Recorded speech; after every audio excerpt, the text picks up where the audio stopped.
بسم اللہ الرحمن الرحیم۔ پیارے بچوں، تفہیم عبارت نمبر 1 ہم پڑھ چکے ہیں۔ آج ہم اس کے سوال جواب کریں گے۔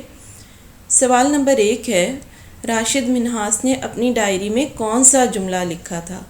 جی بچوں، تو راشد منہاس نے اپنی ڈائری میں کون سا جملہ لکھا تھا؟ ہم ہمیشہ زندہ نہیں رہ سکتے، پھر کیوں نہ ہم اپنی زندگی اپنے وطن پر نثار کر دیں، یہ کام تو بہت آسان ہے۔ یہ ان کے الفاظ ایز اٹ از لکھ دیے گئے ہیں، تو انہیں ہم نے واوین میں لکھ دیا ہے۔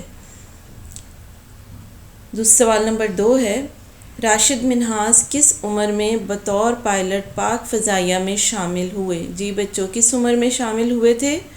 راشد منہاس 14 برس کی عمر میں، یعنی 14 سال کی عمر میں بطور پائلٹ پاک فضائیہ میں شامل ہوئے۔ پاکستان کی ایئر فورس کو انہوں نے کب جوائن کیا تھا؟ جب ان کی عمر 14 سال تھی۔ سوال نمبر 3 ہے، راشد منہاس کے استاد جہاز میں کیوں سوار ہوئے؟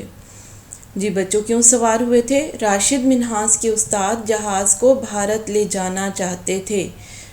کیوں سوار ہوئے تھے؟ کہ وہ جہاز کو بھارت لے کے جانا چاہتے تھے، وہ بھارت کے ساتھ ملے ہوئے تھے،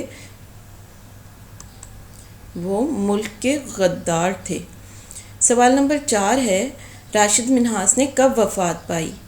اس کا جواب ہے، راشد منہاس نے 1971 کی جنگ میں جمعہ 20 اگست کو وفات پائی۔ جی، جب یہ واقعہ پیش آیا تو ظاہر ہے وہ شہید ہو گئے اس دن، تو انہوں نے 1971 کی جنگ میں جمعہ 20 اگست کو وفات پائی۔